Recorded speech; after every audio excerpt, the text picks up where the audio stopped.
WWE রেসলারগুলো অনেক শক্তিশালী এবং ভয়ঙ্কর হয়ে থাকে, যেখানে এক রেসলার অপর রেসলারকে খুবই ভয়ঙ্কর আক্রমণ করে থাকে। তবে ডাব্লিউডাব্লিউতে যে শুধু ভয়ঙ্কর রেসলিং দেখা যায় এমনটা কিন্তু নয়, এইখানে রেসলিংয়ের পাশাপাশি অনেক লজ্জাজনক এবং হাস্যকর ঘটনা ঘটে থাকে। চলুন আজকের এই ভিডিওটিতে ডাব্লিউডাব্লিউতে ঘটে যাওয়া এমন 5টি হাস্যকর এবং লজ্জাজনক ঘটনা নিয়ে ডিসকাস করা যাক, যেখানে দর্শকদের সামনে শক্তিশালী রেসলারগুলো ডাব্লিউডাব্লিউ রিংয়ের মধ্যে প্রস্রাব করে দিয়েছে, অর্থাৎ তার অপোনেন্ট রেসলারের আঘাতের ফলে রিংয়ের মধ্যে প্রস্রাব করে দিয়েছিলেন। তো ভিডিও লাইক টার্গেট দেওয়া থাকলো 500। আপনি যদি এমনই রেসলিং সম্পর্কে প্রতিনিয়ত ভিডিও পেতে চান তাহলে অবশ্যই 500 লাইক টার্গেট পূর্ণ করে দিবেন। Number 5, Drake Maverick. Drake Maverick দর্শকদের সামনে নিজের প্যান্ট ভরে প্রস্রাব করে দিয়েছিলেন। 2018 সালের সার্ভাইভার সিরিজ প্রিমিয়াম লাইভ ইভেন্টে র ট্যাগ টিম চ্যাম্পিয়ন এবং স্ম্যাকডাউন ট্যাগ টিম চ্যাম্পিয়ন মুখোমুখি হয়েছিলেন ব্র্যান্ড ভার্সেস ব্র্যান্ড ম্যাচে। তবে একদিকে কেইমাস সেজারো এওপির এগেনস্টে ম্যাচ লড়তে থাকলে অন্যদিকে ড্রেক ম্যাভরিকের পেছনে পড়ে যান বিগ শো। বিগ শো তিনি খুবই শক্তিশালী, ওজনভারী এবং ভয়ঙ্কর একজন রেসলার। তাকে দেখে ড্রেক ম্যাভরিক খুবই ভয় পেয়ে যায়। তবে ড্রেক ম্যাভরিক যখন তাকে আক্রমণ করতে থাকে এবং তার গলা ধরে উপরে উঁচিয়ে তুলে, সে সময় ড্রেক ম্যাভরিক সকল দর্শকদের সামনে তার প্যান্টে প্রস্রাব করে দেয়, যেটা আপনারা এখন স্ক্রিনে তাকালে দেখতে পাচ্ছেন। তো সকল দর্শকদের সামনে ড্রেক ম্যাভরিক প্যান্ট ভরে প্রস্রাব করে দিচ্ছিলেন। এই বিষয়টি খুবই হাস্যকর এবং লজ্জাজনক ছিল। এই বিষয়টি সেইমাস সেজারো এবং বিগ শো দেখে হাসতে লেগে যান। নাম্বার 4, স্টেফনি ম্যাকম্যান দর্শকদের সামনে ডাব্লিউডাব্লিউ রিং এর মধ্যে প্রস্রাব করে দিয়েছিলেন। রেসলমেনিয়া 30-এ ট্রিপল থ্রেড ম্যাচে মুখোমুখি হয়েছিলেন ড্যানিয়েল ব্রায়ান ওয়ার্ল্ড হেভিওয়েট চ্যাম্পিয়নশিপের জন্য, এবং সেইখানে বাতিস্তা এবং র্যান্ডি অর্টনকে হারিয়ে ওয়ার্ল্ড হেভিওয়েট চ্যাম্পিয়ন হয়েছিলেন ড্যানিয়েল ব্রায়ান। সে সময় ড্যানিয়েল ব্রায়ানের স্টোরি লাইন চলছিল ট্রিপল এইচ এবং স্টেফনি ম্যাকম্যানের এগেনস্টে। স্টেফনি ম্যাকম্যান এবং ট্রিপল এইচ তারা অ্যাথরিটিতে যুক্ত ছিলেন, তবে ড্যানিয়েল ব্রায়ান তিনি নিজের যোগ্যতায় ওয়ার্ল্ড হেভিওয়েট চ্যাম্পিয়ন হয়েছিলেন রেসলমেনিয়াতে ট্রিপল থ্রেড ম্যাচে। তবে 2014 সালের পেব্যাক প্রিমিয়াম লাইভ ইভেন্টে একটি সেগমেন্ট হয়েছিল, সেইখানে স্টেফনি ম্যাকম্যান রিংয়ের মধ্যে ড্যানিয়েল ব্রায়ান এবং তার ওয়াইফ ব্রি বেলাকে নিয়ে কিছু বলছিলেন। সেখানে ড্যানিয়েল ব্রায়ান এবং ব্রি বেলা এসে তারাও প্রোমোকাট করতে থাকেন। তাদের মধ্যে প্রোমোকাট চলতে চলতে এক পর্যায়ে দেখা গিয়েছিল স্টেফনি ম্যাকম্যানকে অনেক জোরে সোরে একটি থাপ্পড় লাগিয়েছিলেন বা একটি চড় মেরে বসেছিলেন ব্রি বেলা। ব্রি বেলা চড় খাবার ফলে ডাব্লিউডাব্লিউ রিং ত্যাগ করে স্টেফনি ম্যাকম্যান সেখান থেকে চলে যাচ্ছিলেন।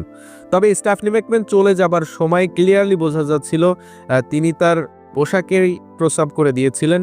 তিনি সেইখান থেকে দৌড়ে পালানোর চেষ্টা করলেও ক্যামেরা তার দিকে যখন ঘোরানো হয়েছিল সে সময় স্পষ্ট বোঝা যাচ্ছিল তিনি তার কাপড়ে প্রস্রাব করে দিয়েছেন। তিনি ব্রি বেলার চড়টি সহ্য করতে পারেননি, বরং সহ্য করতে না পেরে স্টেফনি ম্যাকম্যান তিনি তার কাপড়ে প্রস্রাব করে দিয়েছেন, যেটা এখন আপনারা স্ক্রিনে তাকালে দেখতে পাচ্ছেন। Number 3, Seth Rollins. Seth Rollins wrestling চলা অবস্থাতেই রিংয়ের নিচে গিয়ে প্রস্রাব করে দিয়েছিলেন। তিনি কন্ট্রোল করতে না পেরে এই কাজটি করেছিলেন। 2014 সালের দিকে সেথ রলিন্স যখন শিল্ডে পারফরমেন্স দিতেন সে সময় 6 ম্যান ট্যাগ টিম ম্যাচে সিএম পাঙ্ক এবং তার টিমের এগেনস্টে মুখোমুখি হয়েছিলেন সেথ রলিন্স। সেথ রলিন্স সেই ম্যাচটিতে পারফরমেন্স দিতে দিতে তিনি হঠাৎ করে রিংয়ের তলে চলে গিয়েছিলেন এবং রিংয়ের তলে চলে যাওয়ার পরে কিছুক্ষণ পরে বের হয়ে এসেছিলেন।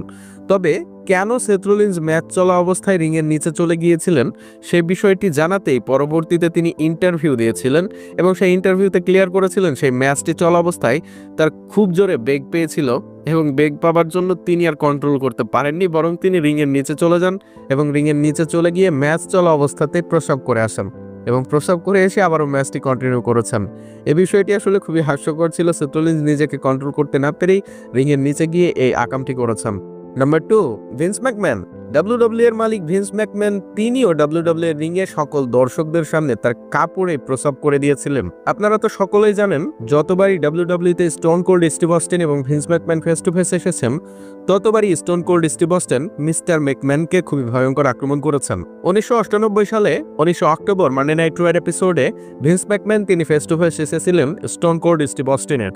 সেখানে দেখা গিয়েছিল ভিন্স ম্যাকম্যান তিনি হুইল চেয়ারে করে রিংয়ের মধ্যে আসছিলেন এবং stone cold Steve Austin injured Vince ম্যাকম্যানকে তিনি রিংয়ের মধ্যে জোর করে নিয়ে আসছিলেন। সেখানে দেখা গিয়েছিল তাদের সেগমেন্টের মধ্যে ফেক পিস্তল বের করে ভিন্স ম্যাকম্যানের মাথায় ঠেকান এবং ভিন্স ম্যাকম্যানকে শুট করার পরিকল্পনা করেন স্টোন কোল্ড স্টিভ অস্টিন।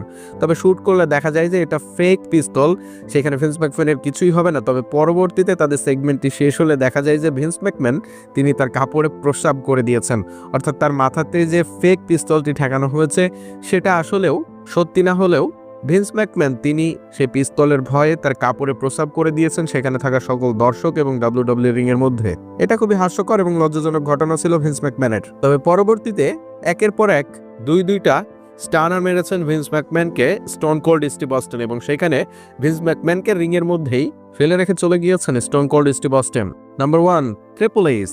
2013 সালের দিকে ট্রিপল এইচ এর স্টোরি লাইন শুরু হয়েছিল দ্য বিস্ট ব্রক লেসনারের এগেইনস্টে।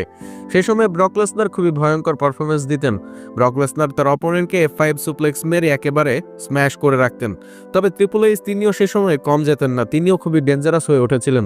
তিনি যখন ব্রক লেসনারের এগেইনস্টে ফেস টু ফেস এসেছিলেন সে সময় তিনি খুবই ভয়ঙ্করভাবে পারফরমেন্স দিয়েছেন।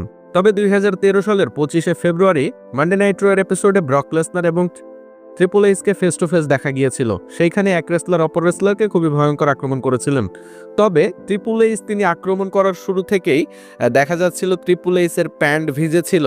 ট্রিপল এইচ তার প্যান্ট ভরে হয়তো প্রসব করে দিয়েছেন এমনটাই দেখানো হচ্ছিল। তবে পরবর্তীতে ব্রক লেসনারকে যখন আক্রমণ করতে করতে আরও লম্বা সময় পার করে ফেলান, সে সময় দেখা যাচ্ছিল ট্রিপল এইচের প্যান্টই সম্পূর্ণভাবে ভিজে গিয়েছে। প্রথম পর্যায়ে সামান্য ভেজে থাকলেও পরবর্তীতে পুরোপুরি ভিজে গিয়েছে।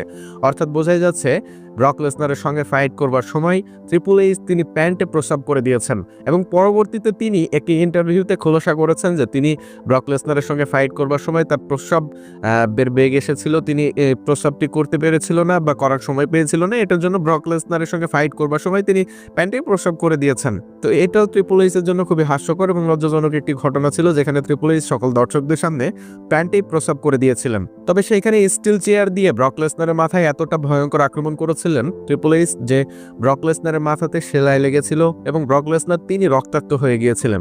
তো এই ছিল ডাব্লিউডাব্লিউতে ঘটে যাওয়া 5টি হাস্যকর এবং লজ্জাজনক ঘটনা, যেখানে রেসলাররা দর্শকদের সামনে নিজের প্যান্টেই প্রস্রাব করে দিয়েছিলেন। ভিডিওটি ভালো লাগলে অবশ্যই আমাদের 500 লাইক টার্গেট পূর্ণ করে দিবেন, এবং রেসলিং সম্পর্কে নিয়মিত আপডেট পেতে আমাদের চ্যানেলটিকে সাবস্ক্রাইব করে পাশেই থাকবেন।